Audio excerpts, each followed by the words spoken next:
شهر سوجه که زیر نظر نیروهای اوکراینی است تقریبا خالی شده است.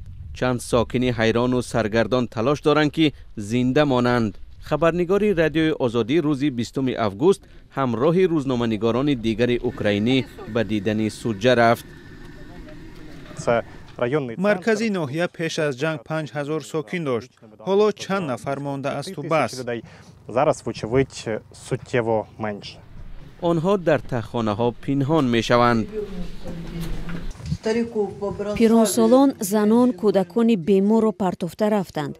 چرا ما باید اینجا باشیم؟ خوب شد که اوکراینی ها آب دادند. یک هفته به آب بودیم. نه برق، نه آب، نه گاز. هیچ چیز نبود. اوکراین همسایه ما است. ما پیش آنجا برای خرید می رفتیم. اتوبوس ارزان بود. آنها در بازار ما سودا می کردند. ما آنجا می رفتیم با هم گپ می زدیم. بعضی ها به کوچه می برایند. فقط همین شب درست خوابیدم. هیچ ترکیشی نبود. من هیچ پناهگاهی ندارم. در خانه می مانم. با وجود از سال 2022 ادامه داشتن جنگ وسیع مقیاس روسیه در خاک اوکراین، برای بعضی از ساکنان محلی جنگ فقط بعد از حمله اوکراینی ها سر شد.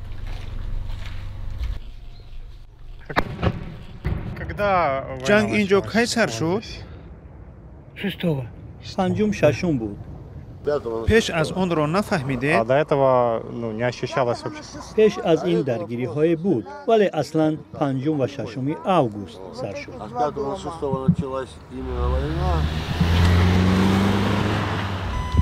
Це детектор дронів, він зараз показує, що این دستگاه آمدن به سرنشین ها را خبر می دهد. درون روسی زل در همین اطراف است. نیروهای روسی در فضا هستند. نظامیان اوکراین از ما خواستند که در این جای امن بمانیم. зараз попросили деякий час перечекати в тіні, оскільки працюють безпілотники. نظامیان اوکراینی میگویند که به сакинони سوجه یاریهای بشری میرسانند.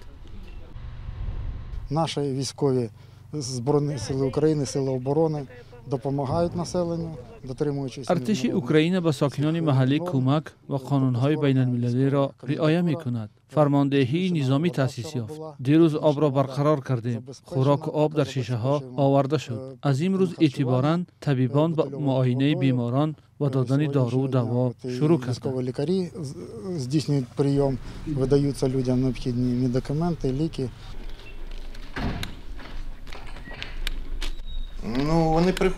مردم مراجعت میکنند. امروز 10-15 کس آمد. یاری تیبی را فراهم کردیم. یک زن بود که جراحتی تیر داشت. او را در اینجا معالجه میکنیم. جراحتش را تازه و تبابت کردند. فردا هم دوا میدهیم. اوکراین میگوید که 1260 کیلومتر مربع از قلمرو روسیه را زیر نظارت گرفته است. تصدیق این ادعا با راه‌های مستقل امکان ندارد.